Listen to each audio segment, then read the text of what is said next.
हम सभी के घरों में ना एक बहुत ही आम सा वाक्य बोला जाता है। मतलब आपने भी सुना ही होगा। कौन सा? ये कि वो तो बस घर पर है। अरे हाँ, बिल्कुल। सबसे ज्यादा बोला जाने वाला डायलॉग है ये। है ना? और आज की इस गहरी चर्चा में हमारी कोशिश इसी एक लाइन के पीछे छिपे पूरे के पूरे सच को डिकोड करने की है। जो कि बहुत जरूरी है। बिल्कुल। हम ये समझना चाहते हैं कि ये जो अनपेड केयर वर्क है, मतलब बिना वेतन वाला देखभाल का काम, ये असल में है क्या? घर की सफाई, बच्चों की परवरिश, बीमारों को देखना और वो जो एक इमोशनल सपोर्ट होता है ना परिवार को। हाँ, जो सबसे ज्यादा थकाने वाला होता है। एग्जैक्टली मैं यही सोच रही थी कि कैसे हमारे समाज में अगर एक आदमी सुबह ऑफिस जाता है तो उसे तुरंत मेहनती मान लिया जाता है। सही बात है। लेकिन जो महिला सुबह से रात तक घर संभाल रही है, उसके काम को तो काम ही नहीं माना जाता। ऐसा क्यों है? देखिए, अगर मैं इसे थोड़ा विश्लेषणात्मक नजरिए से बताऊं तो ये सिर्फ एक घरेलू मुद्दा नहीं है। अच्छा। बिल्कुल नहीं। ये पूरी की पूरी एक अदृश्य अर्थव्यवस्था है, एक इनविजिबल इकोनॉमी। और सबसे बड़ी विडंबना यह है कि इसे भूल से नहीं बल्कि जानबूझकर नजरअंदाज किया जाता है। जानबूझकर? मतलब आप कह रहे हैं कि ये एक डिजाइन का हिस्सा है? हाँ, क्योंकि अगर आप इस अनपेड केयर वर्क की बात करें तो इसमें सिर्फ झाड़ू पोछा नहीं है। इसमें बच्चों का कॉग्निटिव डेवलपमेंट शामिल है, बीमारों की नर्सिंग है, और सबसे बड़ी बात, घर के कमाने वाले सदस्यों को वो मानसिक शांति देना शामिल है जिससे वो अगले दिन फिर से 10 घंटे ऑफिस में काम कर सकें। अरे वाह, ये तो मैंने सोचा ही नहीं था। मतलब अगर वो बैकग्राउंड सपोर्ट ना हो तो वो आदमी ऑफिस में परफॉर्म ही नहीं कर पाएगा। बिल्कुल। और इसी बैकग्राउंड सपोर्ट की वजह से पूरी मानव सभ्यता और हमारी अर्थव्यवस्था चल रही है। लेकिन जब इसकी कीमत तय करने की बारी आती है तो हम इसे जीरो मान लेते हैं। ये बहुत गहरी बात कही आपने।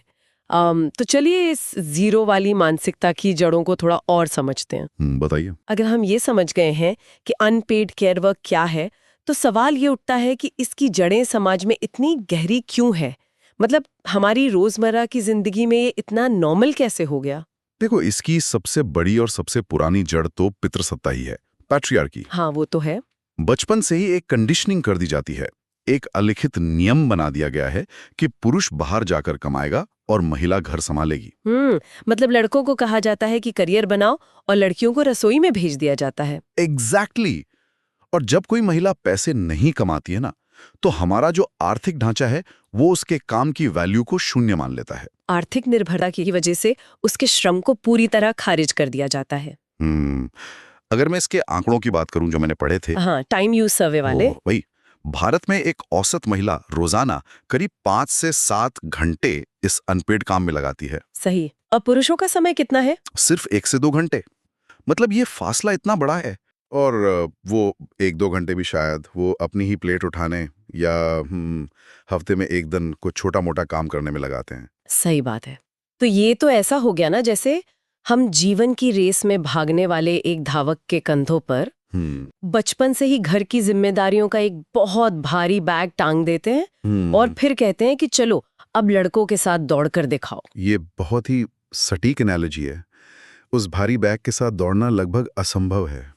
लेकिन मेरे मन में एक सवाल और आ रहा था, क्या ये सिर्फ भारत की समस्या है या बाहर भी ऐसा ही है? नहीं, ये एक वैश्विक समस्या है। पूरी दुनिया में अनपेड केयर वर्क का बड़ा हिस्सा महिलाएं ही करती हैं। अच्छा। हाँ, लेकिन भारत और अन्य विकासशील देशों में इसका स्तर बहुत अधिक है, क्योंकि नॉर्डिक देशों में जैसे स्वीडन वगैरह में वहां राज्य की तरफ से बहुत सपोर्ट मिलता है। जैसे चाइल्ड केयर पॉलिसीज है ना, वो पूरी उम्र का श्रम विभाजन तय कर देती है। अब जब आपने अर्थव्यवस्था का जिक्र किया ही है तो मुझे उस पॉइंट पर आना है जो मुझे सबसे ज्यादा अजीब लगता है। कौन सा? जीडीपी वाला? हाँ, मतलब अगर महिलाएं रोज 5-7 घंटे काम कर रही हैं तो देश की अर्थव्यवस्था में ये मेहनत कहाँ दर्ज होती है? सच बताऊं तो कहीं नहीं। अरे बाप रे। हाँ, और अगर हम इस अनपेड केयर वर्क को पैसों में तब्दील कर दें तो कुछ अनुमान बताते हैं कि भारत की जीडीपी 30 से 40% तक बढ़ सकती है। 30 से 40%? ये तो बहुत बड़ा नंबर है। बहुत बड़ा। लेकिन जीडीपी का एक अजीब सा नियम है, वो सिर्फ उसी काम को गिनता है जिसके लिए पैसे का लेन देन हुआ हो।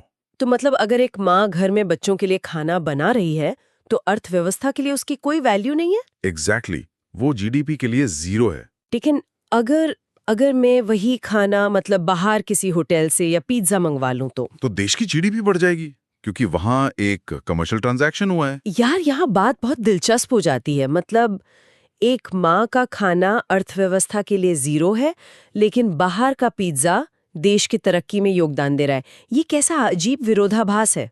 अगर हम इसे बड़े परिप्रेक्ष्य में देखें ना, तो हमारी मौजूदा आर्थिक प्रणालियां पूरी तरह से इसी भ्रम पर टिकी हैं। कैसे? देखो, पूंजीवाद को सस्ते मजदूर चाहिए, और वो सस्ते मजदूर तभी मिल सकते हैं जब घर के अंदर कोई उनका खाना और कपड़े मुफ्त में धो रहा हो। मतलब सिस्टम चाहता ही यही है कि केयर वर्क मुफ्त रहे। बिल्कुल। अगर कंपनियों को वो सारा पैसा देना पड़े जो घर के काम की असल कीमत है, तो उनके मुनाफे का मार्जिन ही खत्म हो जाएगा। ये तो सच में डराने वाली बात है। और अगर इस काम की कोई आर्थिक वैल्यू नहीं है, तो जाहिर सी बात है कि समाज में इससे सम्मान भी नहीं मिलेगा। वो तो सीधा सीधा जुड़ा हुआ है, जहाँ पैसा नहीं वहाँ पावर नहीं। सही कहा। और ये जो समाज का दोहरा मापदंड है, ये रोजमर्रा की जिंदगी में बहुत दिखता है। मतलब अगर एक महिला नौकरी कर रही है तो उसे इंडिपेंडेंट माना जाता है, और अगर वो घर संभाल रही है तो उसे हर बात पे जज किया जाता है। उसे ये जो अदृश्य अपमान सहना पड़ता है ना, जैसे रिश्तों में अक्सर ताने मिलते हैं कि मैं पैसे कमा रहा हूँ, तुम पूरे दिन घर पर क्या कर रही हो। हाँ, ये तुम पूरे दिन करती क्या हो वाला सवाल अज्ञानता से ज्यादा सत्ता का प्रदर्शन है। एग्जैक्टली। लेकिन यहाँ मैं इस चर्चा में एक मुश्किल सवाल लाना चाहती हूँ। बिल्कुल, पूछिए। क्या इस पूरी व्यवस्था के लिए ये जो पितृसत्ता है, इसके लिए सिर्फ पुरुषों को दोष देना सही है?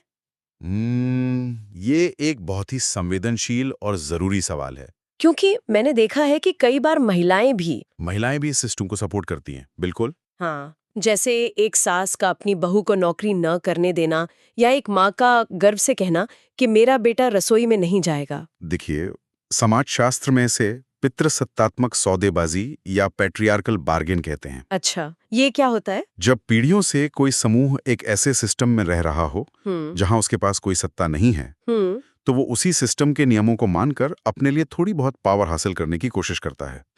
तो जब एक सास घर की नई बहू पर कंट्रोल करती है, तो वो असल भी उस पितृसत्तात्मक ढांचे के अंदर अपनी जगह सुरक्षित कर रही होती है। मतलब वो खुद उस सिस्टम का शिकार हैं, लेकिन सर्वाइवल के लिए उसी सिस्टम को आगे बढ़ा रही हैं। एग्जैक्टली। ये किसी एक जेंडर की साजिश नहीं है, ये एक पूरा का पूरा ढांचा है जिसे सब मिलकर चला रहे हैं। ये तो एक बहुत ही कड़वी सच्चाई है। लेकिन चलिए इतिहास से निकलकर आज की बात करते हैं। बिल्कुल। समाज की ये सच्चाई जानने के बाद क्या आपको लगता है कि नई पीढ़ी में जो हमारी जेन जी है, उसमें कुछ बदलाव आ रहा है? अब बदलाव तो आ रहा है, सोशल मीडिया पर हम देखते ही हैं। हाँ, इंस्टाग्राम पर आजकल लड़के कुकिंग करते हुए वीडियो डालते हैं। एक पार्टनरशिप माइंडसेट देखने को मिल रहा है। लड़कियां अपनी आर्थिक स्वतंत्रता को अपनी पहचान मान रही हैं। और लड़के अब घर के कामों को जेंडर न्यूट्रल मानने लगे। तो क्या ये जो सोशल मीडिया पर ट्रेंड दिख रहा है, ये असल जिंदगी की सच्चाई बन पाया है? देखिए, सच कहूं तो बदलाव हर जगह नहीं है। मतलब शहर और गांव का फर्क? शहर और गांव का फर्क तो है ही, लेकिन मानसिकता का फर्क भी बहुत गहरा है।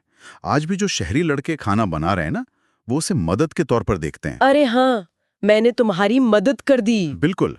और जो मानसिक भार है, जिसे हम मेंटल लोड कहते हैं, कि फ्रिज में दूध खत्म हो गया है या बच्चे का होमवर्क कराना है, वो याद रखने की जिम्मेदारी आज भी महिलाओं की ही है। सही बात है। लेकिन फिर भी जो लड़कियां आज अपनी आर्थिक आजादी के लिए अड़ रही हैं, मुझे लगता है ये किसी एक दिन का नतीजा नहीं है। बिल्कुल नहीं, इसके पीछे बहुत लंबा ऐतिहासिक संघर्ष रहा है। जैसे अगर हम इतिहास के पन्नों को पलटें, तो सावित्रीबाई फूले का नाम सबसे पहले आता है। हाँ, जिन्होंने लड़कियों के लिए पहला स्कूल खोला, और इसके लिए उन्हें लोगों के पत्थर तक खाने पड़े थे।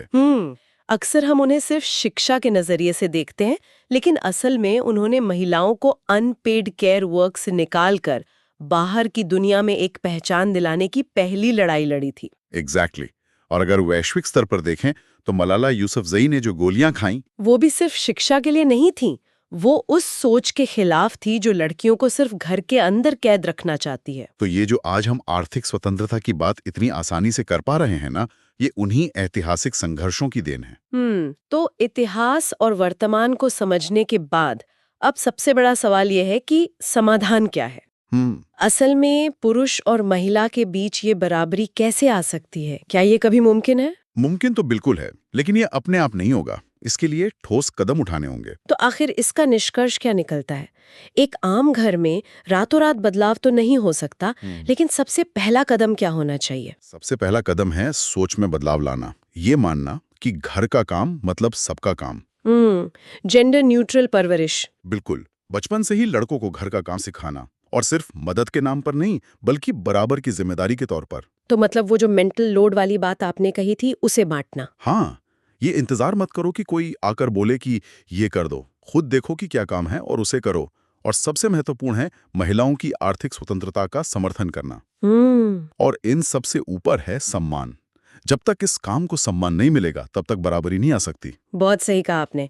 जिम्मेदारी और सम्मान दोनों को बराबर बांटना होगा। एग्जैक्टली। तो इस पूरी चर्चा को समेटते हुए हम ये कह सकते हैं कि अनपेड केयर वर्क कोई अदृश्य चीज नहीं होनी चाहिए। बिल्कुल नहीं। ये देश की अर्थव्यवस्था और परिवार को चलाने वाली एक बहुत बड़ी ताकत है। घर संभालना सिर्फ एक काम नहीं है। ये वो नींव है जिस पर पूरी दुनिया टिकी है। बिल्कुल। और इस चर्चा को खत्म करने से पहले हम सभी को एक ऐसे विचार पर सोचना चाहिए जो शायद हमें थोड़ा असहज कर दे। क्या विचार है? सोचिए, अगर कल से देश की हर महिला जो घर संभालती है वो सिर्फ एक हफ्ते के लिए पूरी तरह हड़ताल पर चली जाए। अरे बाप रे। हाँ, ना कोई खाना बनेगा, ना कोई कपड़े धुलेगा, ना कोई इमोशनल सपोर्ट मिलेगा और ना कोई सफाई होगी। फिर तो पूरा सिस्टम ठप हो जाएगा। एग्जैक्टली।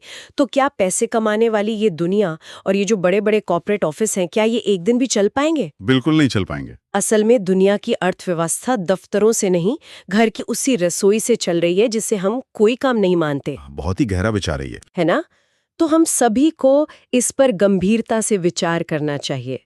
इस मुद्दे पर सोचिए, अपने घरों में बात कीजिए और अपनी सोच को एक कदम और आगे बढ़ाइए। अगली बार फिर मिलेंगे एक नई चर्चा के साथ। तब तक के लिए विदा।